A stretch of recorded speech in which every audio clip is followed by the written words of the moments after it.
Thank you for staying. Right before we begin talking about debt capital, which I know you're eager to find out what that means, let's look at one of the stories during Business Roundup that said that telecommunication companies are proposing a 40% increase in the cost of calls, SMS, and data to the NCC.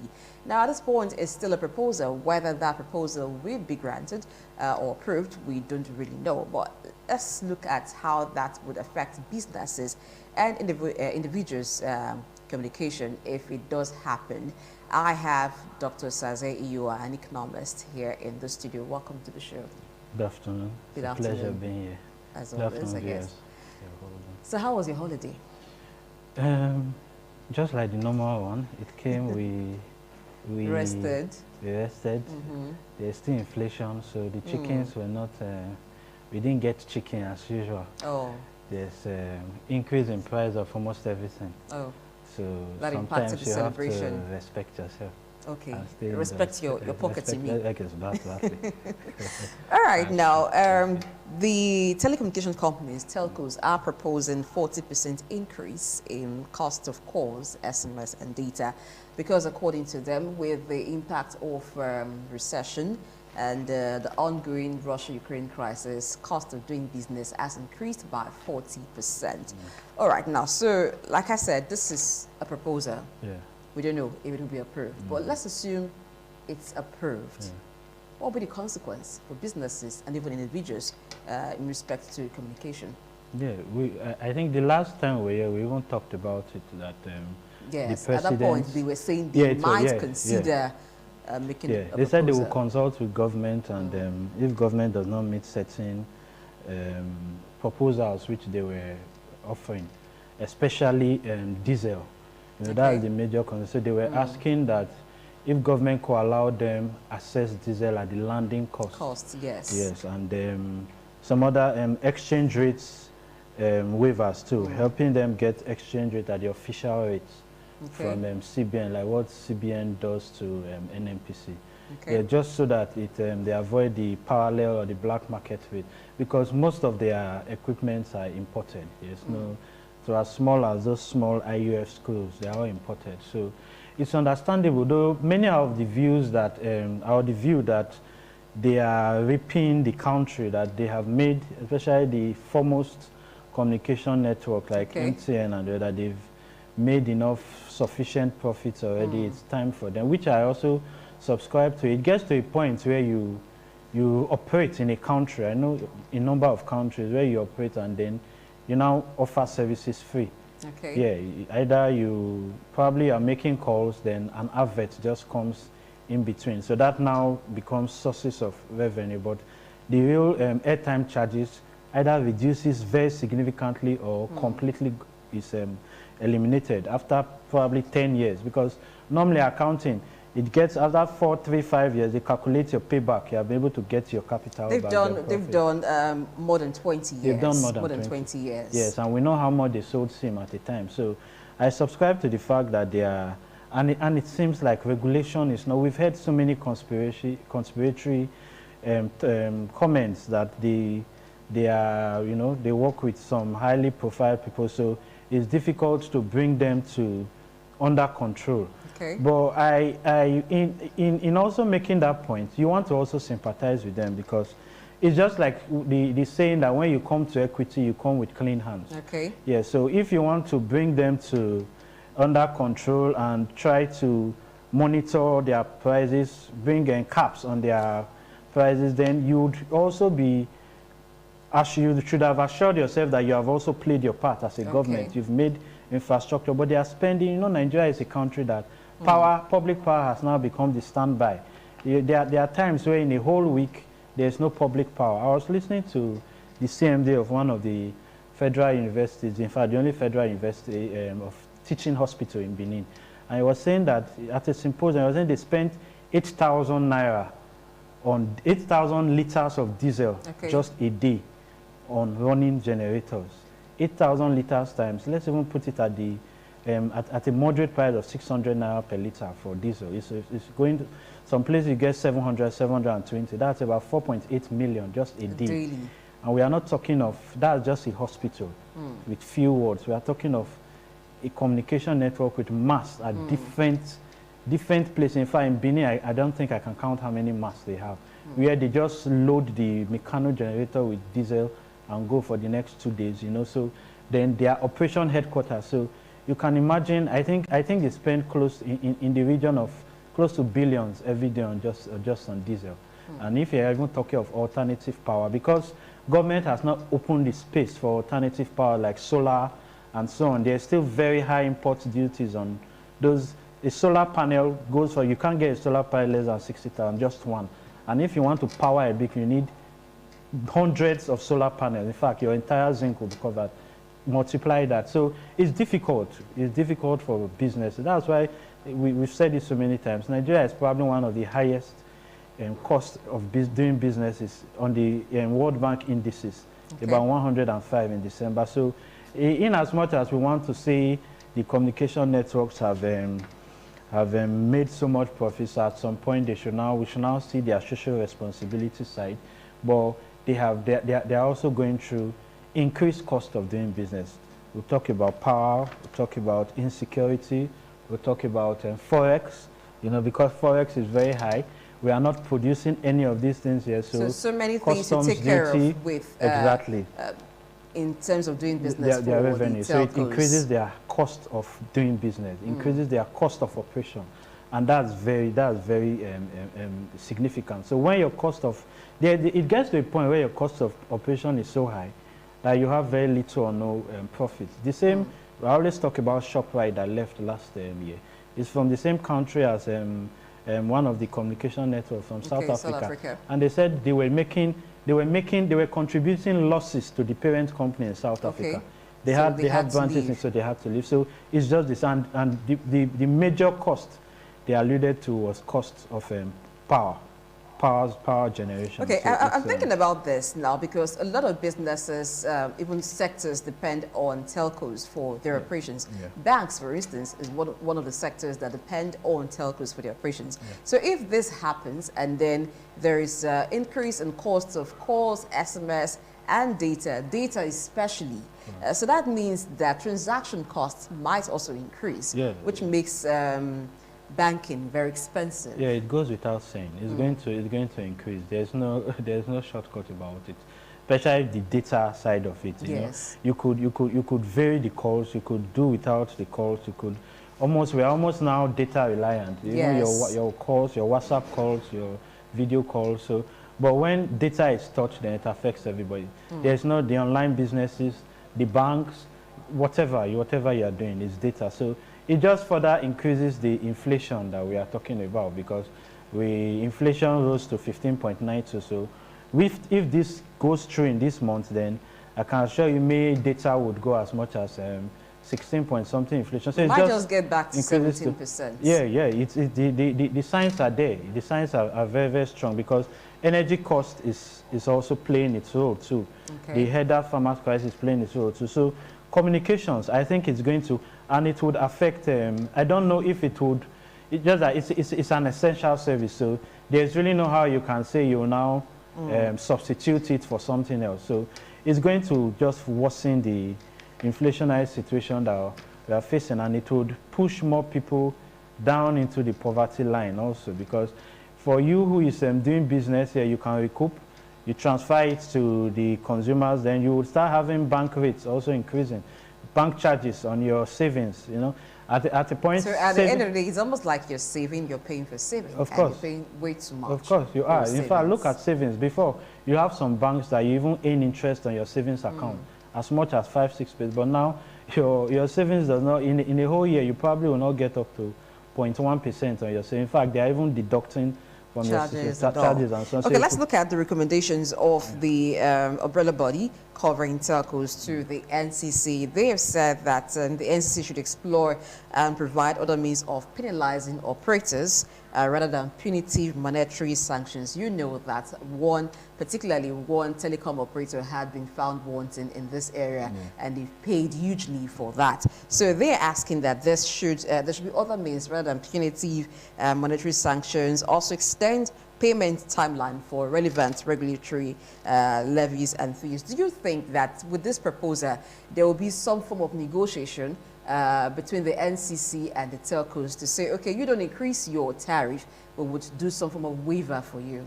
Do you see something like that happening? Is it even a possibility?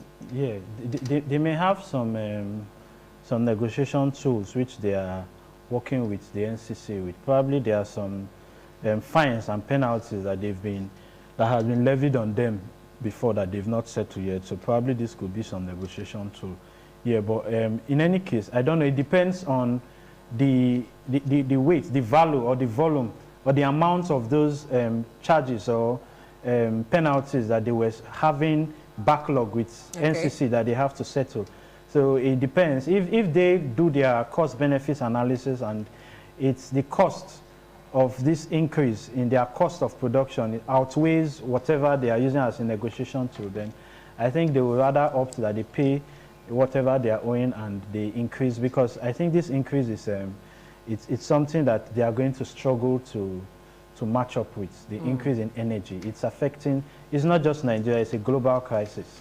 Yeah, but because we are a oil production country, which shouldn't have hit us this bad if we had a refinery. So in summary, I think they have a legitimate case, and I don't know how much negotiations would help.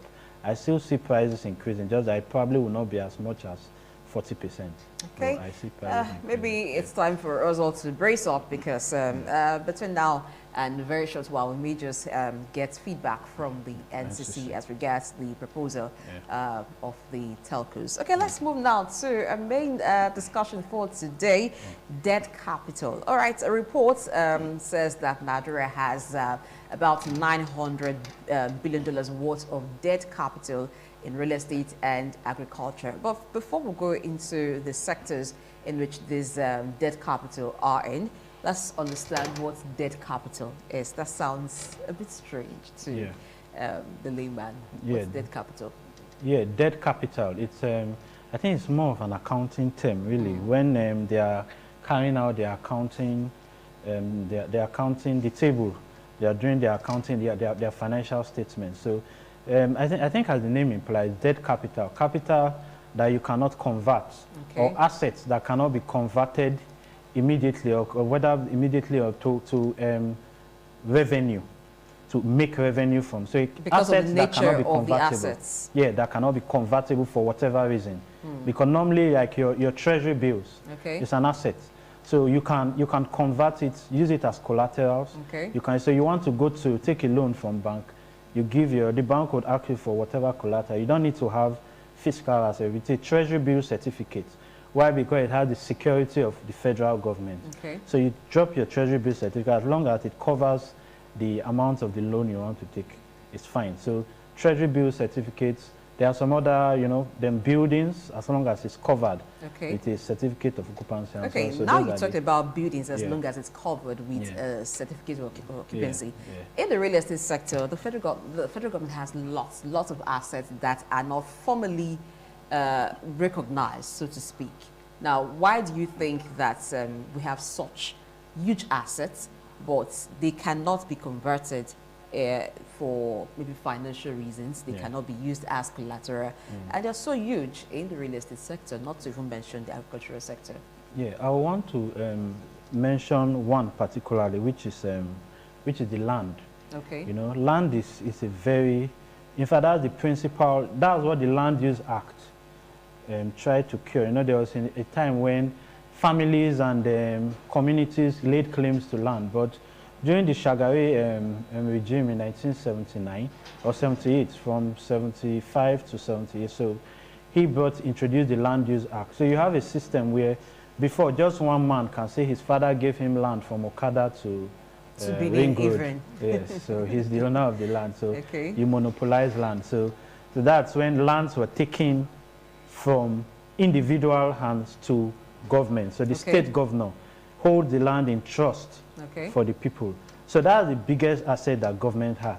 So government is entirely the owners of land in a state, except for some rural areas where you still have something. But no matter what, whether you even buy from an individual, you have to bring it into the legal framework. Okay, so some of those properties that were held in trust by government were not brought into the formal the legal framework. The legal framework, and so there is no documents per se proving ownership of this property. Yeah, that's the point. And it's even when you look at the statistic, it's shocking. The statistic I saw from the Lands and Survey Ministry in Lagos says that about 90. It talked about Lagos anyway. That 97% of land in Lagos are not covered by a certificate of occupancy. So it means even government lands, as long as it has no. So if you buy a land, for example, at Ugbowe, it's quite technical. Until you get a certificate of occupancy, even if it's seen that government is holding that land in trust, you have bought it, but it's still seen as government land, even if it's not covered. So until you now bring it into the legal framework, so you can buy land from Okada, from Igobazoa, from a village head. Yeah, he says it's in charge, but until you bring it into the real sector, the government sector, by their procedures you have to go through, and you get a certificate of occupancy. You cannot use it to apply for a loan. It's not bankable, that's the way. So that's why, that's the technical thing why it's called dead. The asset dead. is not convertible. Exactly, so that's why it's seen as dead. It's an asset, but you can't use it as a security, either for loans, or even you go to court under a dispute. The court wants to see your certificate of occupancy. It's not going to look at the agreement that you and the Odion somewhere signed. It's looking at your certificate of occupancy. That's on the private level. Yeah. Now, we're looking at government now having so much assets in the real estate for, that's one part. It also has lots of it in agricultural sector. How do you think that impacts those in the private sector? Because the real estate is one sector that is fast growing right now. In fact, you find that most real estate companies are moving into the rural areas because they are seeking for available lands, seeking for available assets that they cannot find in the urban areas. But most of these assets are in the urban area. Do you think it stifles the real estate business for the private sector? Yeah, it also does, because, you know, there are large lands that you have. You see some land, especially around this Ugbo area, and they tell you it's federal government land. It's not being used. It's just like it has been ambushed. You see also buildings, they tell you this building was built since Ogbemudia's time, since Ali's time, and it's also not being used. And this is veritable land, viable land that can be used in very strategic locations. So you have private individuals wanting to use this, and it applies to every sector. You know, it's like government has ambushed, and you know the private sector is the most efficient driver. Or driver of the economy. It uses resources more efficiently. So when you have lands taken by government, you see some of these federal schools, unity schools, you have lands that the walls go to as long as, sometimes you can't even get to the end of the wall. That is not being used by the school, and just a section of it. Yeah, you just have 2 or 3 buildings in it. So it's something that the federal government would have to look at, because the report says it's tying huge amounts of money.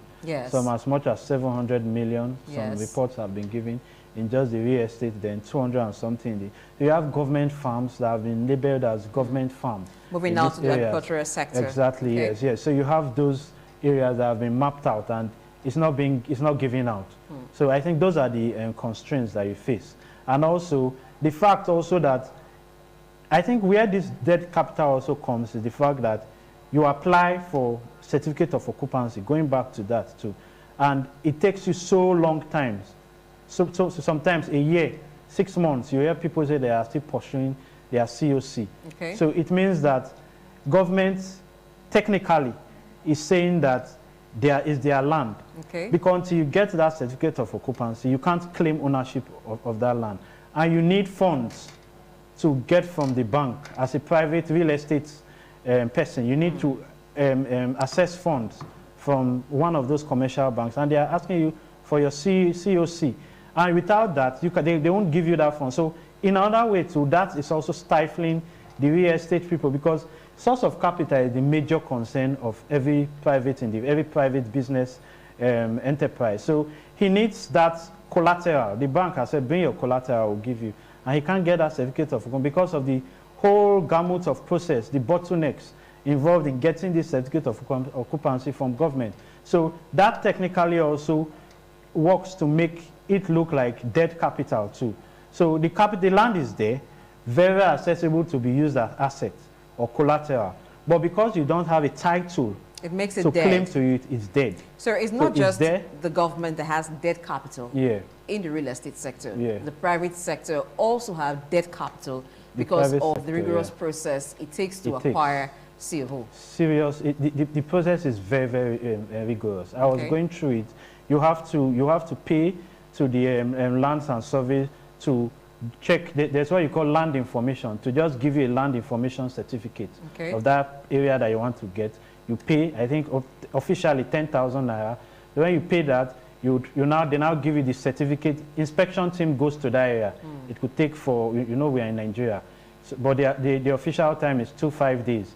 Then you apply for the certificate of occupancy. They give you the form, you fill. Then you have to get your tax clearance. You have to get 4 So basically, the bureaucratic process is just cumbersome. It's cumbersome. And in fact, the World Bank Index of 2021 December showed Nigeria was in 179th position of 200 countries in ease of getting title. It's a very serious topic in economics, even accounting generally. Getting title to property. Because even your house, you could say, I have 10 duplexes. Yes, you're a private owner. You need it for even the real estate people. There are some areas they just build large masses of buildings. You could have buildings from here as long as the main gates. But once there is no certificate of occupancy for those buildings, there are many buildings, a number of buildings we have that there is no COC for. So you can't even use it to raise anything, to raise capital. And these are major collateral assets. That's the point. That's the painful part of it. You can't, even you want to go abroad, most times they ask for security. You can't without a certificate of occupancy. You can't. So I was talking about the procedure. You have to get tax clearance. You have to get passports. You have to get swear and affidavit. And so many, you have about 10 or 12 documents that you have to attach. You now put a cover. You write it to the executive secretary of the Land Use Act.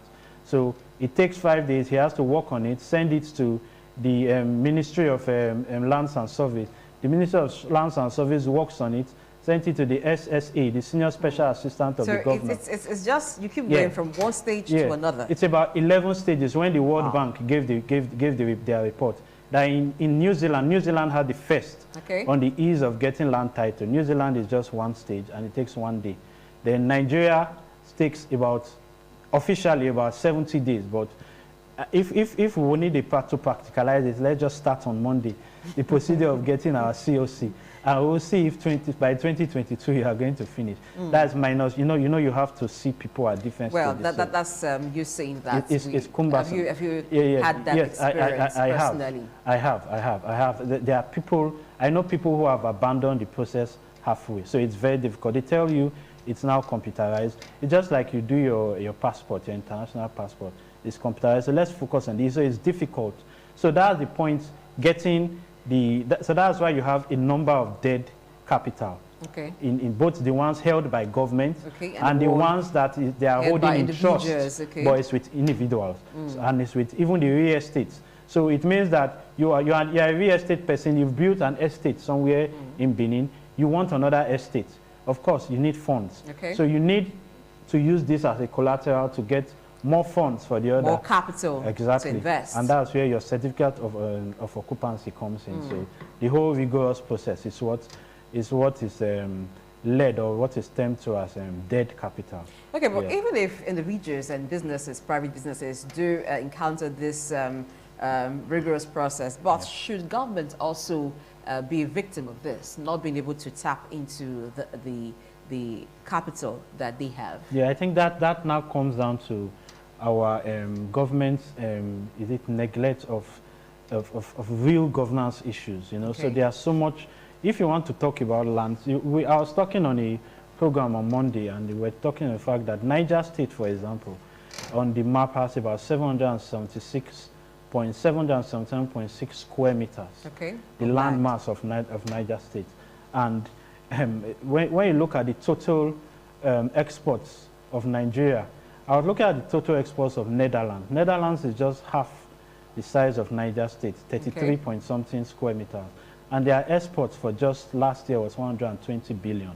So that's Nigeria as a whole, our total exports, including oil, is now up to about 20% of that.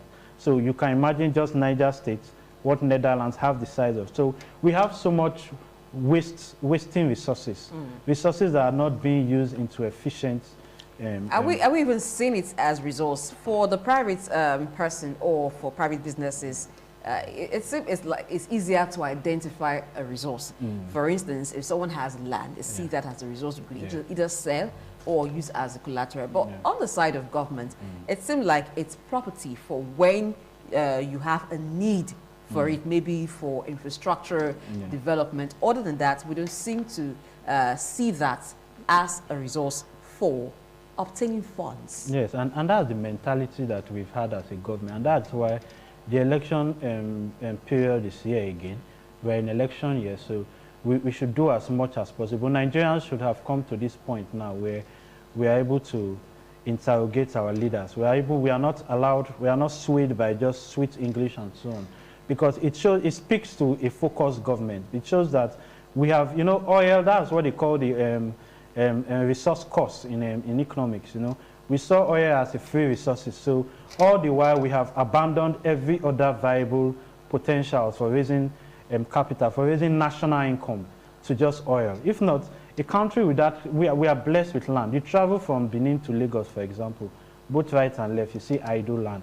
So government has not been able to get serious, get into, be innovative, be creative, to make very efficient use of our land, especially for arable resource, for planting, for agriculture. I was coming to that because when you mentioned that when you travel, you would see so much of land on the left and the right, meaning that we are blessed with so much arable land.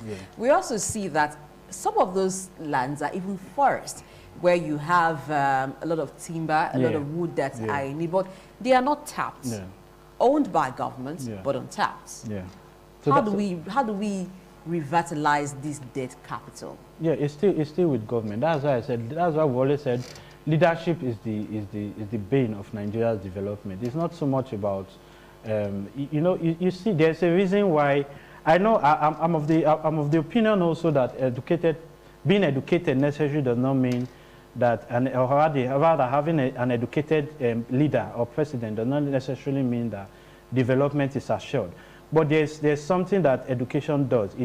It opens your reasoning. You are a bit alive to what should be done. You see, America, there are conditions for being a president. You have to have attended one of the Ivy League schools. Is this so it about opens the person who is at the forefront of leadership, talking about the presidency, or is a systemic thing? Yeah, but because this debt capital have been there over time. We talk about body language so much in Nigeria. That's why you hear the judges when they want to give judgment. You hear people say, we are looking at the president's body language. The president has given security marching order to go to Borno, but you see, they say, okay, shoot at sight every header that you see holding gun, but we've not heard of any. So, they talk of the body language. So most times, the body language, we are so body language conscious in Nigeria. The president is very powerful in Nigeria. It's not like, and that's where you bring institutions. So it's not like the American government where you have weak personalities and powerful institutions. So we have a powerful president, and so it's his leadership that matters. Even if you want to now bring into institutions cannot be changed except through the legislature. And who sponsors the bills? Individuals cannot bring a bill. It's either a legislator or from the executive. And executive bills are given, usually express attention, especially when the executive and legislature are working together. So that's where we should have brought. In fact, you don't even need a bill to do this. You have idle land. It's about bringing massive agriculture into, and that's where private partners and public partnership could also come into, with agreements with big, you have India. But we have ministries that should oversee things like this. And they are all under the executive. The ministry is under the executive arm of government. The permanent secretary cannot do anything without the ministers giving. What about initiative? That's why the public civil service, they say, is bureaucratic. You can't use your initiative. it will be a query offense if you use your initiative. No, I mean like setting up the initiative for governments at the executive level to now follow up on. Yes, so that's why I still talk about leadership. It has to come from up. Okay. So we have to have a leader that is conscious about driving agriculture, driving industries. You know, we should not have large areas of land just occupied by churches. You see a campground as long as the whole almost Lagos Ibadan.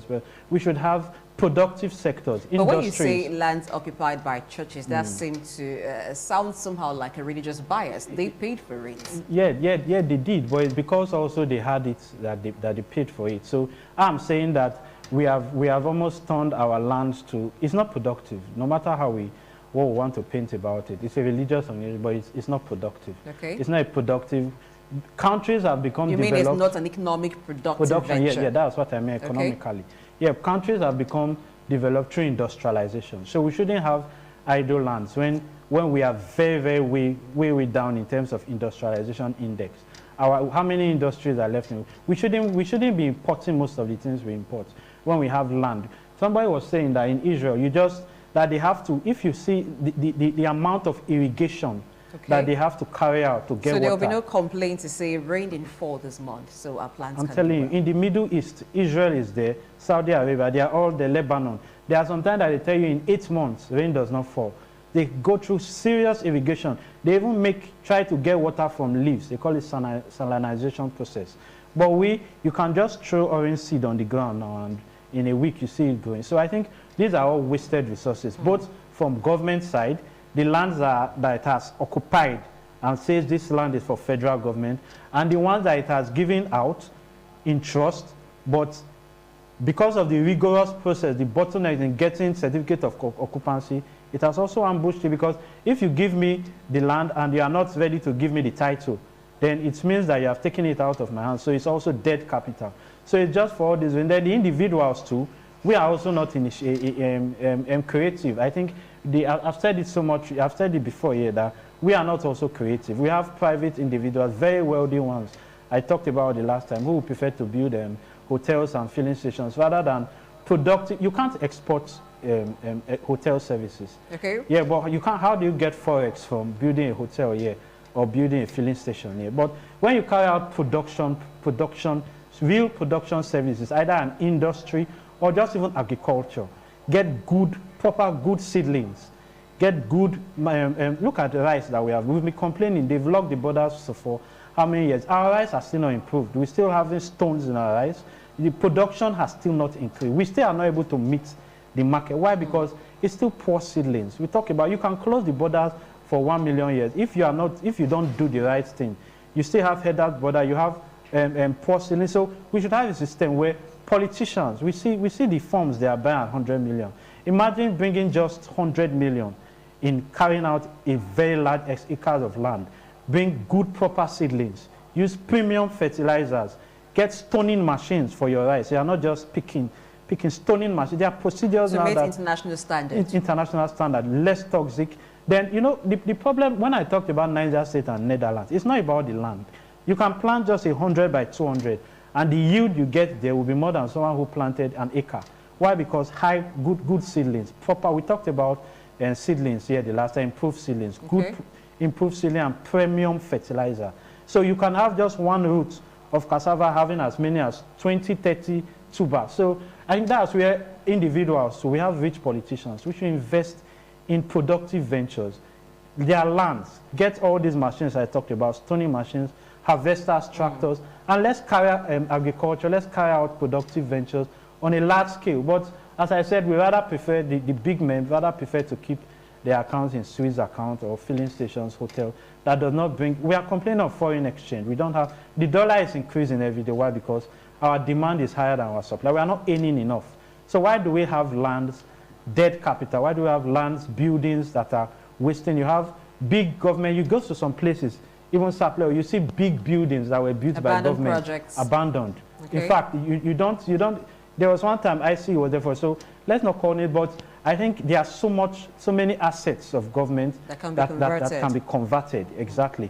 And those that the procedure for getting certificate of occupancy should be reviewed. Okay. So that in 5, 4, 10, the whole 11 steps is not necessary. Make it 4 steps. People get their certificate of occupancy, get to the bank, because it's bankable. Okay. Yeah, get to the bank, because the problem of most small and medium scale enterprise is capital.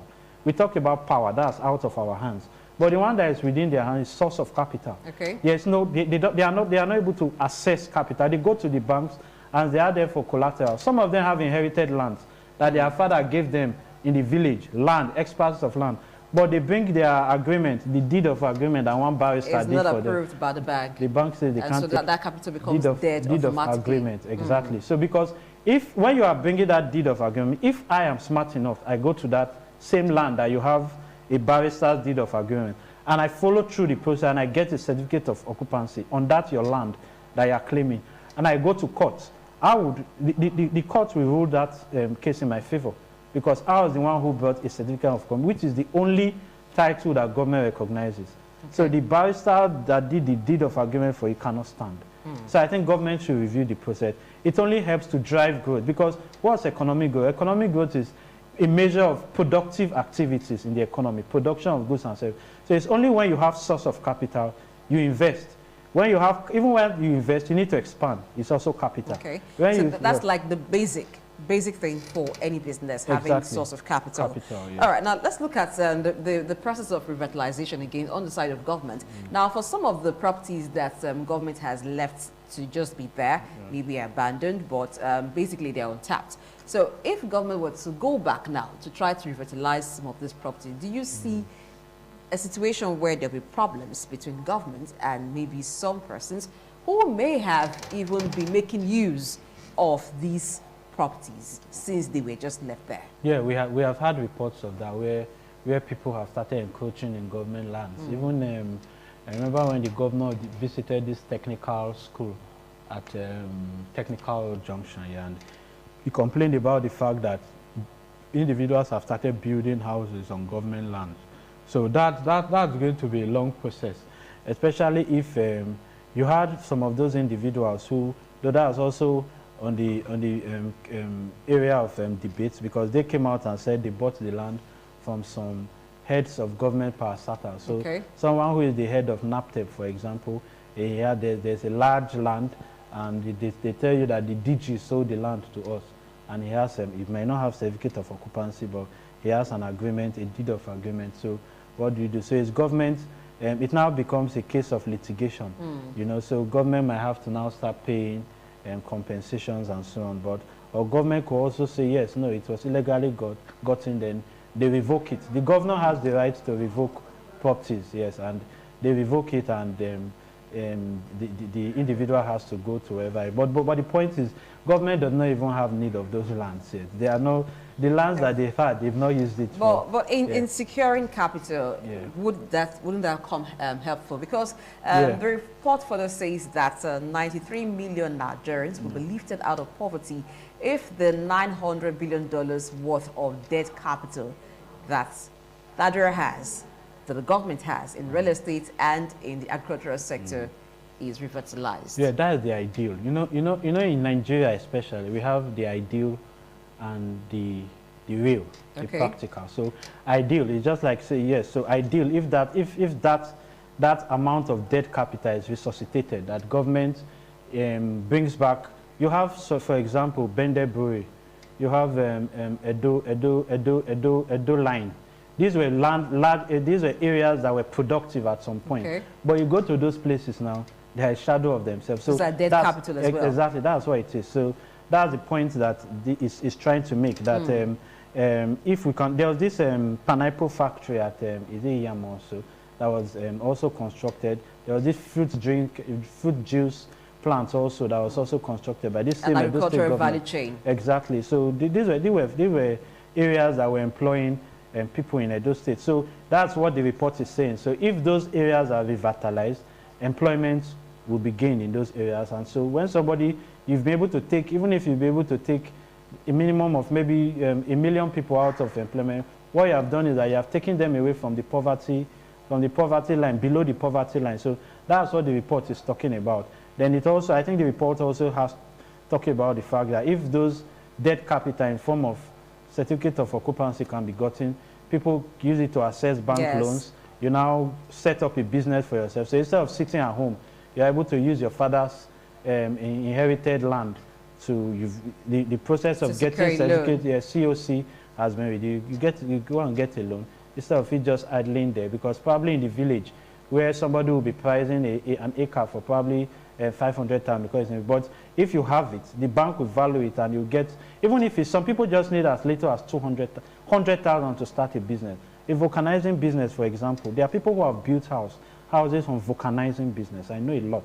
So what does it take? Some will just say as long as 100,000 will get, but he can't even get that 100,000. So that's where that debt capital comes in, both on the individual side, making the process less cumbersome so that you can easily assess your COC. Then from government side to most of these idle lands, close down businesses. Even if government, they say government is a poor manager of resources, even if it's having an agreement, going into partnership with private individuals, you have a dangle, you dangle a carrot dangling, and those people, those private foreign individuals who come and invest in these dead assets, wake it up like your embedded breweries, wake it up and employ people there. So I think that's the point. That would help to take away people from poverty through employment, because you have employment now at almost 34–35%. So that's taking out just only 20% of that. Purchasing power increases. So inflation definitely will also reduce, because you now have increased productive ventures. So supply GDP grows as well. Exactly. So your supply meets at some point demand. So that's all what I think the report is about. Trying to say that when you are able to get access to COC, government is able to revitalize the ailing capital, then you have gainful employment. Okay, let's just hope that these works out for Nigeria, because the benefits are tremendous, not just on the side of government being able to secure loans, local loans, and because our debt profile is also increasing. So if this can be converted, used to secure local loans, or even make money, raise funds for government, then it's better for everybody. And then for the private businesses, individuals, it also becomes good for them, because then they can have access to capital, or more capital, as the case may be. So I think it now rests on the various ministries to perhaps sell the initiative to the executive, so that this becomes a reality. So we move from the real, that may not be favorable, to the ideal, that becomes favorable for all. That's the size of the show today. Thank you for watching. Thanks, Dr. Saze Yoha, for coming on the show today. It's been a pleasure being here. Enjoy your weekend. I'm Blessing Aichi.